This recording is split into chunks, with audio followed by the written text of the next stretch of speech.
மற்ற நாடுகளோட வரலாறுகள்லாம் காகிதங்களிலும் புத்தகங்களிலும் எழுதப்பட்டிருக்கு. நம்ம சனாதன இந்து தர்மத்தோட வரலாறு கல்லில் எழுதப்பட்டிருக்கின்றது, நம்முடைய ஆலயங்களில் வடித்து வைக்கப்பட்டிருக்கின்றது. நல்லா புரிஞ்சுக்குங்க.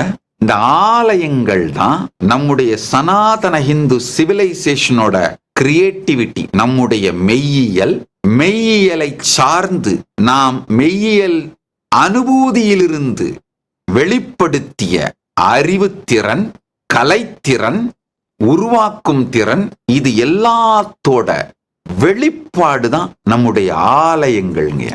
நம்ம கிரியேட்டிவிட்டி, நம்முடைய ஆய கலைகள் 64ன்னு சொல்லுவோம்.